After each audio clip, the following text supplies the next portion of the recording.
One of my earliest childhood memories is in my dad's Model 82 BMW. Growing up in Egypt, I can never forget how much fun we had on those long road trips to the coast. But that's not the story I want to share with you today. My story is about a series of challenges that started very early on in life.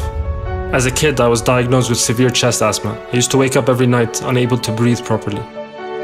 Despite popular advice, I decided to take part in a race, an 800-meter race, and I finished 7th out of 8, which was very hard for me to take. So I decided to train very hard, and I'd wake up every morning at 5 a.m. before school and try to really push myself beyond the limits of where I thought I could go. 1 year later, I managed to gather enough courage to run that same race again and finished first. A few years later, I discovered the mountains, and my life was never the same again. It was actually the first time I'd ever seen snow. 12 years later, on the 17th of May of 2007, I stood on the top of Mount Everest and became the first Egyptian and youngest Arab to do so. I see things differently now. It's no longer just about the mountain or being first. I know now that I have a responsibility to tell the story, to inspire people, especially youth.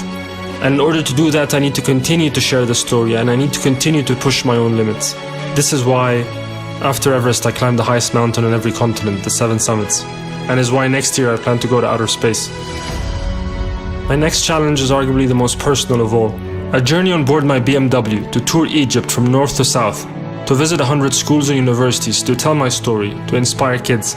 I want to tell them that the limits that exist only exist in their own minds. It brings me goosebumps to complete this journey in a BMW much like my father's. It really feels like I've come full circle.